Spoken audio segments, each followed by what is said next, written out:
Nice pattern made of encrusted nacre. What does it mean? This lock has never been forced. I see. To open the safe, I must have the 2 other earrings.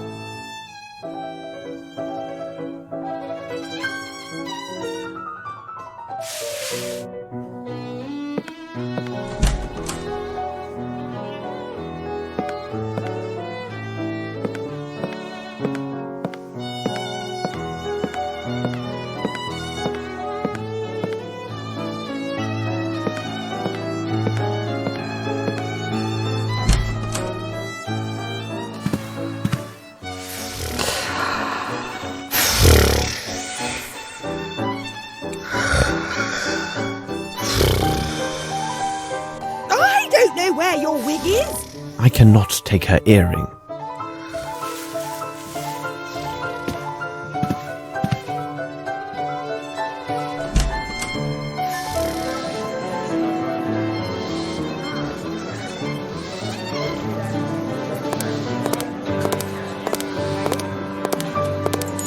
Oh, my stars. Would you mind lending me your earring? I shall give it back to you in a few moments. Certainly. Maybe you would like to borrow Doris's earring as well. I don't believe she would give it to you, but to me, certainly. If you wait here, I will get it for you.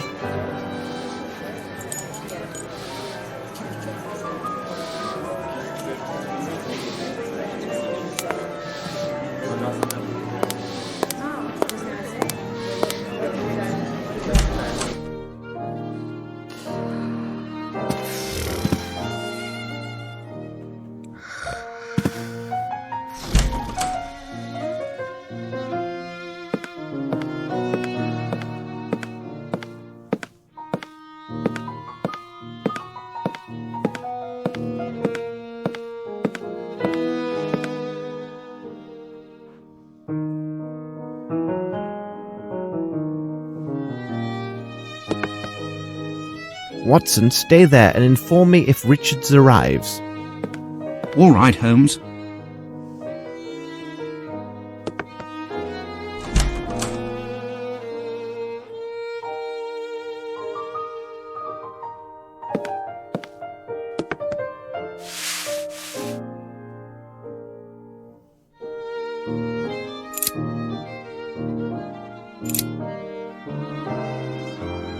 It is elementary. Richards and Miss Davenport standing in front of the old Fairfax Theatre. But who is this third man? Descriptions of exotic landscapes. Nothing of interest. Well, well, gentlemen, you arrive at precisely the right moment. Is your good mood a sign that you have found something of interest? Absolutely, Holmes. It seems to me I caught the right end this time. What? Really? We learned about it only by chance. It appears that at 1 o'clock this morning, Grimble arranged for his solicitors to send his demands to the court for the appropriation of Bromsby Enterprises. My men will spare nothing in their search for the elusive Grimble. Lestrade, pray continue. Then I followed your advice and we advanced further into our investigation of Mr. Richards. Did you know that his true name is Gaetano Riccardino? As this Mr. Riccardino, at age 19, he was sentenced to 2 years imprisonment for armed robbery of a fair store. And who would you think the complainant was in this case? In truth, a certain Melvin Bromsby. This new evidence of his criminal past makes him another principal suspect in these murders. Very interesting. Any other findings? It would seem that Grimble and Richards are old associates. They were both intimately involved in the sale and transfer of the Fairfax Theatre. These two make quite a pair, don't you agree? Well, Lestrade, I'll keep my thoughts on these matters secret for the moment. Bah, you're not playing according to Hoyle. Really, Holmes, you must at least tell me your opinions on Richards. Mr. Richards is an intelligent person. He is a man of great personal resources.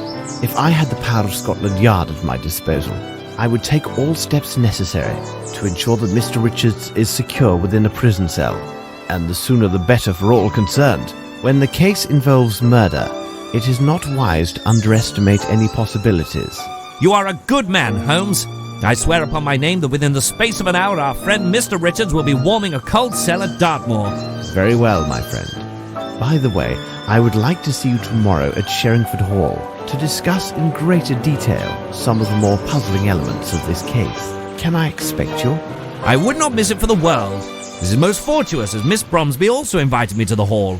I was told they had good news to share, and it seems to me an engagement announcement must be at hand. So, we shall see you tomorrow. Let us return to Baker Street. Well, is Lestrade right?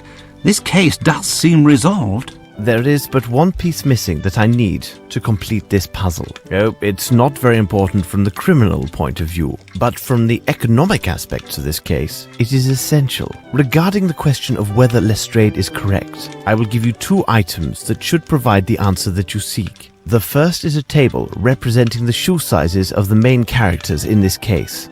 Examine it carefully, Watson. A parcel for you, Mr. Holmes. Ah, this would be Mycroft. Here is the final piece, which completes our puzzle, Watson. Would this be the second element? What second element? You have just said that in order to determine if Lestrade is correct, I would need to consider 2 items. You told me about the shoe sizes, and I ask if this news article is the second clue. Oh, no account. The second clue is a question, a very simple question. The answer will take the grass under the feet of several English citizens, for if they cannot even guess the answer to this question, they are for the gallows. The question is as follows. Watson, do you think that Horace Fowler slept with a cushion? It seems to me that we have gathered all of the key elements, Watson. However, before we retire, let's summarize our findings. The questions should be answered yes or no and justified by the evidence or testimony received during the investigation.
It is simplicity itself, Watson.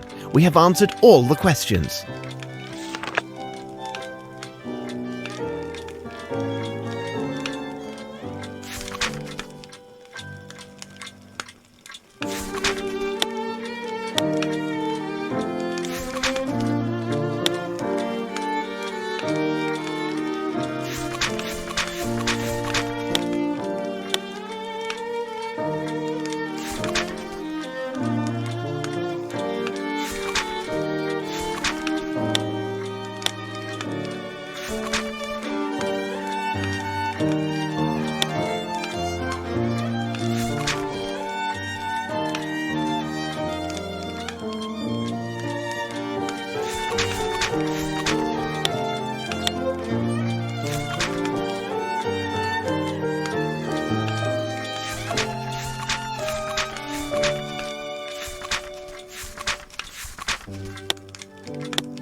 Cabby!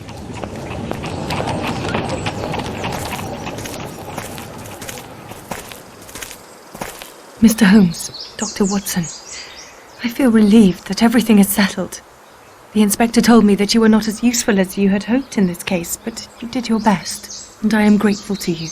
Dear Lestrade, well, the inspector deliberately minimized my role in this matter so that I could reveal a secret to you. I wish Lieutenant Harrington could be here now, but... He had to leave for London on a very urgent business. But how could you know? It is my business to know, Miss Bromsby. Thus, I am able to tell you about the case of the silver earring. Everything begins on that sad afternoon, which was to celebrate your birthday, and ended with the untimely death of your father. Miss Bromsby, you did not murder your father. I kissed your hand that day and did not detect even the slightest smell of gunpowder. I also discovered powder traces that proved the shot was fired from behind the second side door. You were not seen at that door, but where did the murderer go after taking his shot? Everyone who tried to exit through the side entrance found it blocked. According to witnesses and other evidence, none of the guests could have possibly been the murderer because they were all present in the ballroom. No one left through the service door, and traces confirm that no one could have fled by using the staircase. The windows in the kitchen, as elsewhere in the manor, were appointed with thick bars, thus they offered no escape. So did he vanish into thin air? In fact, one of the parties did leave the ballroom and went to the kitchen corridor. He left to meet his accomplice, who was not an invited guest. This accomplice was a professional actor who was disguised to resemble our missing invitee. This guest hid under voile in the shadow of a statue and waited for his moment. Meanwhile, his twin acted out his part in the ballroom and provided the murderer with a perfect alibi. When the killer heard the applause, he left his hiding place, aimed, took his shot, and hit his target. It is important to know that the actor was well placed at the manor. He secured entry to the manor by impersonating a French head waiter. Using his position, he persuaded those in charge to use long tablecloths and to arrange the tables in a most peculiar manner. When the shooting occurred, our actor joined the crowd and rapidly crept across the room, concealed under the tables. As he neared the side door, he rose from beneath the last table and acted as if he had been jostled and fallen. However, as he stood, he accidentally snagged a small piece of his dirty glove upon a chair. When he arrived at the door, which was held closed by the murderer, he tapped on it using a prearranged code and was allowed entry. He exited to the corridor while his partner continued to hold the door shut against all others. The actor discarded his disguise in the deep kitchen well, helped himself to 2 bottles of excellent whiskey, and quietly went outside. The assassin waited several minutes. Then, in the last seconds of the confusion, he returned to the ballroom. Thus, we have the crime committed by an individual whom everyone swears was in the room when the shot was fired. But this agrees with my conclusions. Richard is an actor, and everyone swears that Grimble was in the room. I didn't consider the course of events as you described, Holmes, but admit it, our deductions agree. Moreover, both of these suspects are similar in size and manner. Your theory presumes that Grimble is an excellent shot, which is false. It also takes on faith that Sir Bromsby had discovered the misappropriations, supplying Grimble his motive, but irrefutable proof that neither Grimble nor Richards were guilty waited at Horace Fowlett's, the matter of his pillow. But there was no pillow at Horace Fowlett's. Nevertheless, Mr. Fowlett slept with one. When I arrived at his home, I believed him already dead. Therefore, the news of his hasty departure came as no surprise. From the evidence obtained at his home and the statements of his neighbour, I learned the following. On the evening of his death, Mr. Fowlett was visited by a man who desired to sell him some exotic trifle. While this man distracted Mr. Fowlett, a second man quietly crept into the house and tried to open his safe. This individual was well acquainted with the house and the location of the safe, but when he failed to open it, he most likely became enraged and killed Mr. Fowlett. This individual, Miss Bromsby, was your cousin, Wyatt Collins, who returned to England under the name Johansson. But what about this pillow?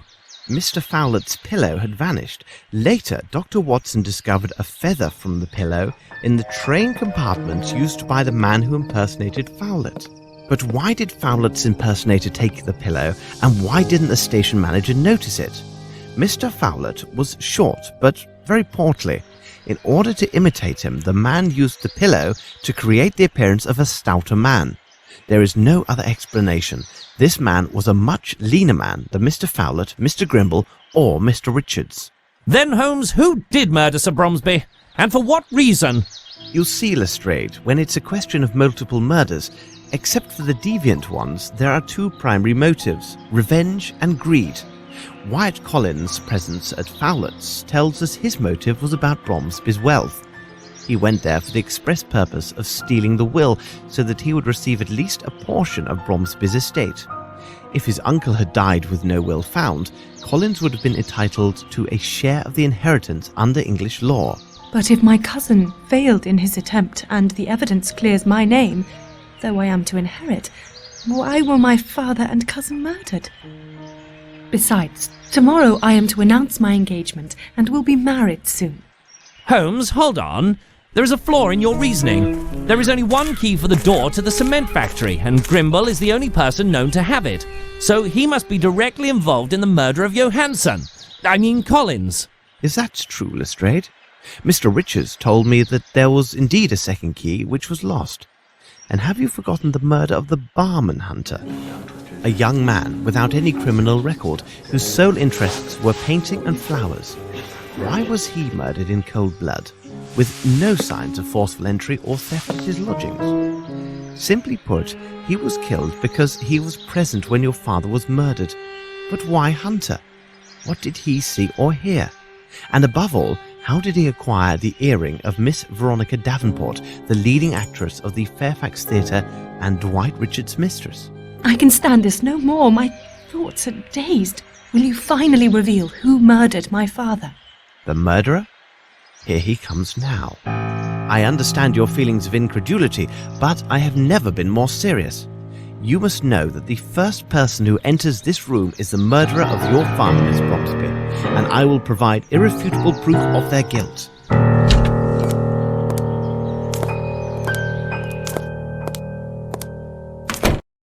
Well, good afternoon, gentlemen. You made the right choice to leave London. It is unbearably foggy.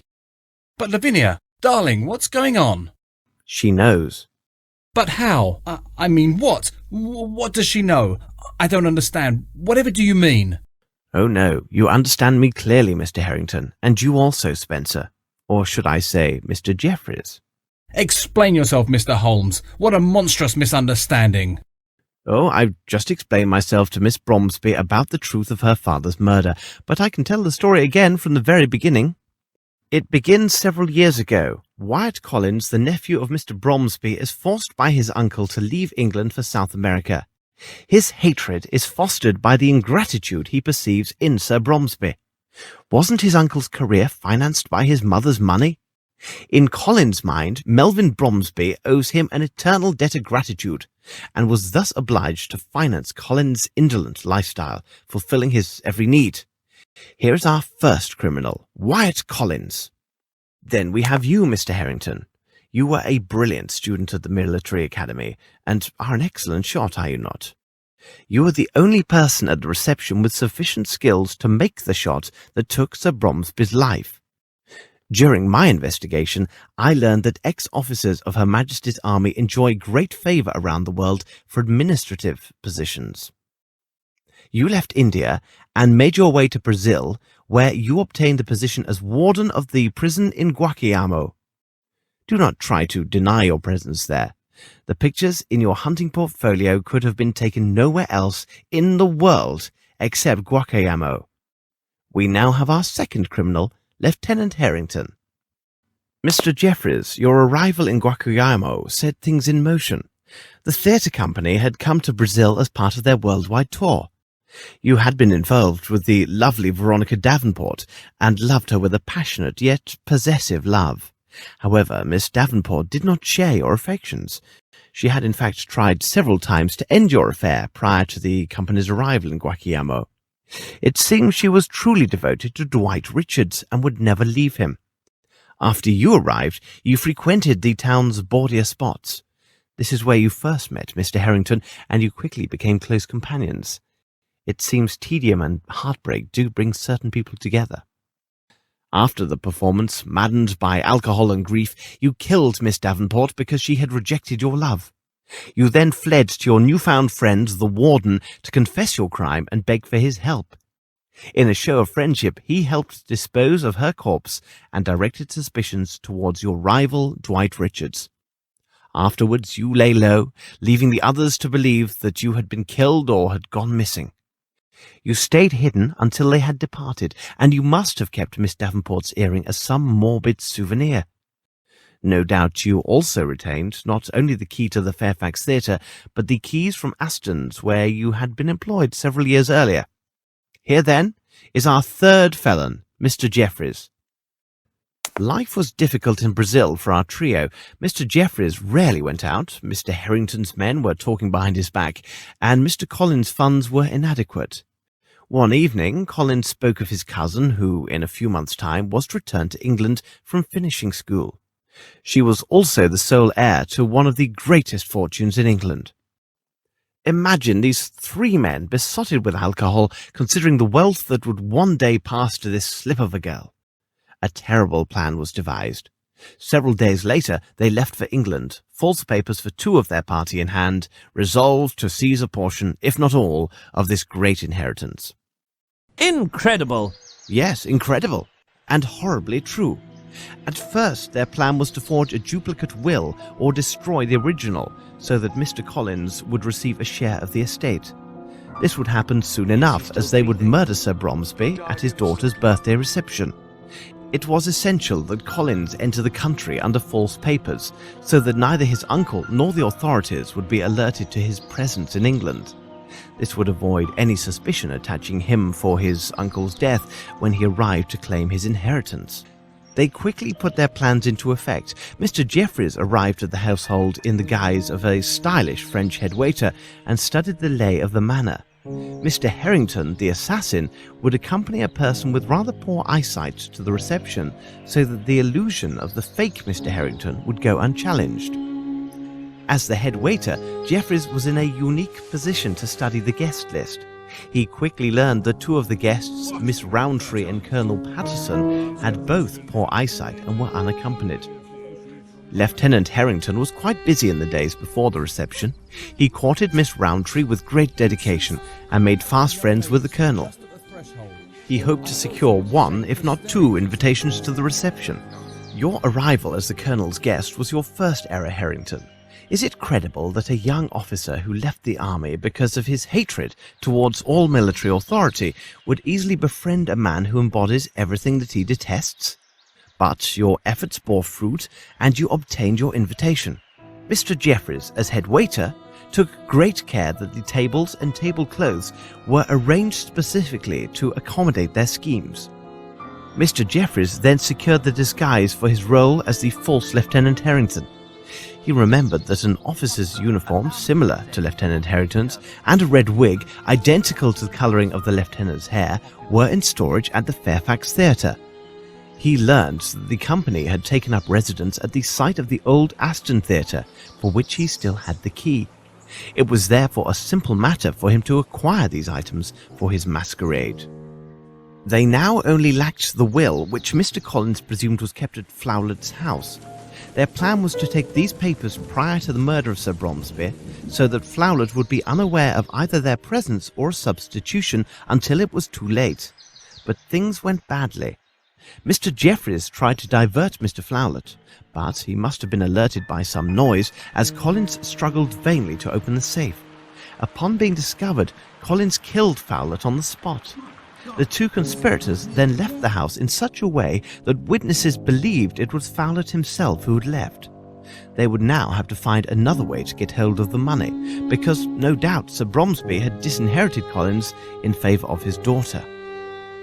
They decided to take the money from his daughter, a young, naive and vulnerable young woman. On the day of reception, Mr. Harrington arrived with Jeffreys, disguised as his servant Spencer and the Colonel. With the promise of whiskey, Jeffreys easily secured the unwitting aid of two fellow servants and assumed a position at the service door. He wagered that he could pinch 2 or 3 good bottles of liquor from the kitchen if his companions would cover for him. I have just explained what happened next. After the shooting, he took 2 bottles of excellent whiskey. Only someone knowledgeable would have taken these 2 bottles over the others, and Mr. Jeffreys had been formerly employed at a luxurious hotel in France. Upon his return, he gave an accounting to his fellow servants, did his hair, and left the manor. The promised delivery of the liquor and his frightened look secured the 2 men's cooperation in providing his alibi. They could not have known his true role in these events. The one problem for the conspirators was the barman Simon Hunter. He had perfect eyesight, unlike the Colonel, and realized that the man who claimed to be near the bar at the time of the murder had in fact lied. He hinted as much to Mr. Harrington and most certainly intended blackmail. As they were short on funds, the accomplices gave him Miss Davenport's earring as collateral and pledged to return with the money he demanded. That night, when Lieutenant Harrington visited us in London, he had just come from Simon Hunter's. Hunter had told Harrington that the earring had been pawned and he would not reveal the name of the shop unless Harrington paid him his money. Mr. Harrington ruthlessly killed Hunter, and the earring so precious to Mr. Jeffreys was lost. Earlier that morning, Jeffreys lured Collins to the cement factory on the pretext of fabricating false evidence against Grimble. But they no longer needed Collins to acquire the Bromsby fortune. Mr. Harrington would wed the young heiress, then, after a reasonable time, they would cause her untimely death, and they would take it all. So Mr. Jeffreys murdered Collins and made sure his body was barely recognizable. If he was identified, it would not affect their plans, as they believed leaving the corpse at the cement factory would direct suspicion towards Grimble. When Mr. Harrington came to see us, he learned we were hot on Collins' trail and had traced his movements up to the factory. He assumed we would go there within the hour and left to quickly round up his associates and devise a plan. Jeffreys, from his days at the Fairfax Theatre, knew an Asian of questionable talents who had no visible ties with this case and could attack us without drawing suspicion their way. We avoided this attack, and from that moment I was convinced of Lieutenant Harrington's involvement in the conspiracy. The last elements of proof were revealed at the vagrants' camp near the monastery outside of London. Mr. Jeffreys had tramped through England in his past and might have thought to hide Collins in the forest near the Richmond's Abbey. The very day that I was there, he tried to destroy all evidence of Collins' murder. Fortunately, he did not manage to destroy everything. It seems Collins, foreseeing his possible death, left a small surprise for his accomplices. It would be easily missed, except by someone who observes all and misses nothing. But this is merely some draught to lull us to sleep, Mr. Holmes. Lavinia, surely you can't believe these mad accusations? They arise from nothing. What proof do you offer for what you say? None. Believe what you will, Mr. Harrington. I will warn you that Mr. Collins left a letter written in his own hand, which named yourself and Mr. Jeffreys and accused you both of complicity in the murder of his uncle. At this very moment, Inspector Lestrade's men are conducting a search of your rooms. They will find the evidence that, when added to the accusations within this letter, will prove your guilt beyond all doubt. the Chirapaqui cigarettes, your portfolio, as well as a feather from the pillow which was taken from Horace Fowlett's. These items prove my deductions. I suggest we wait here for their arrival with these proofs, and I assure you our wait will be brief. Bravo, Mr. Holmes. Well done. Accept my apologies, my dear Lavinia. I think under the circumstances it would be best if we postponed our engagement. I'm sorry for your father, but what do you expect? We had to give it our best shot. Where is the earring now? You will tell me, where is it? Unless you tell me at once where the earring is, no one will leave this room alive. Don't you understand? You are all going to die.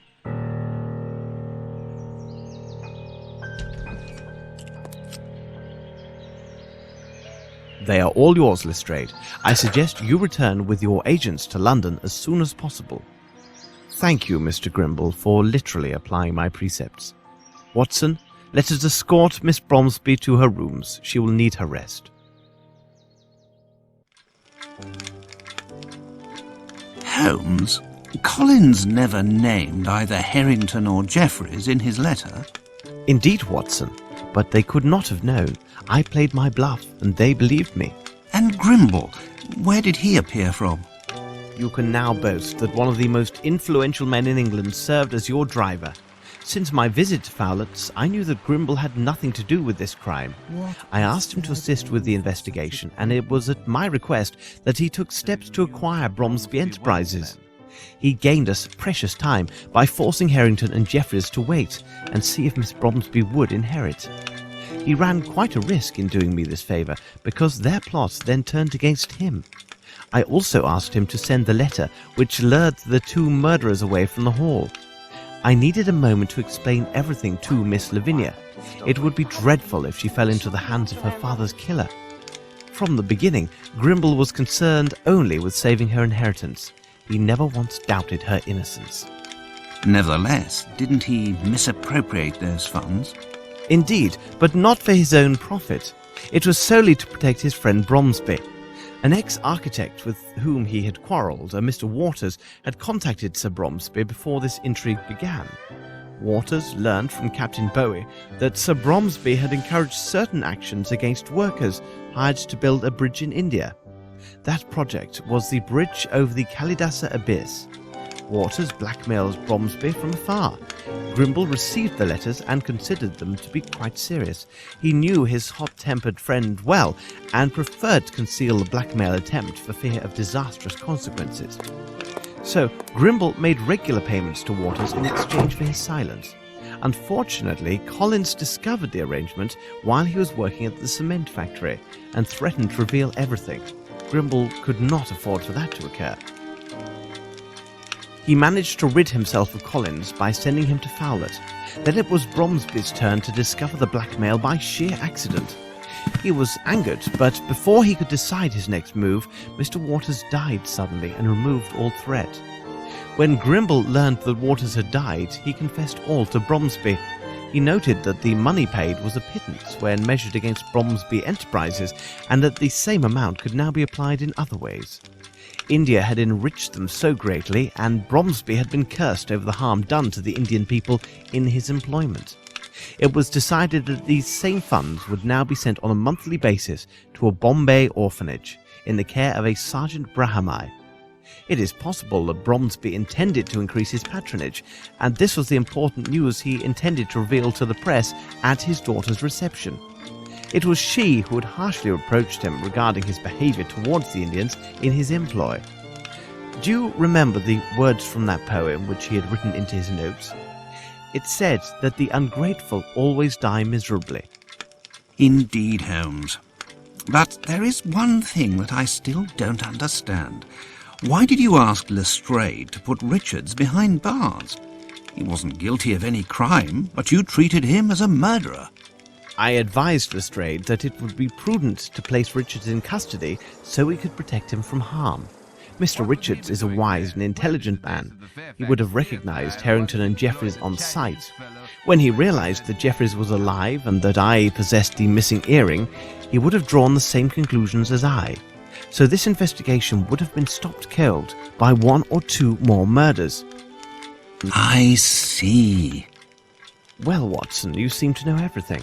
Tell me, please, that small missive which I can see on the desk. It contains 2 invitations to the opera's opening night, does it not? If so, we shall finally have our opportunity to hear this marvellous soprano. Well, what do you say, Watson?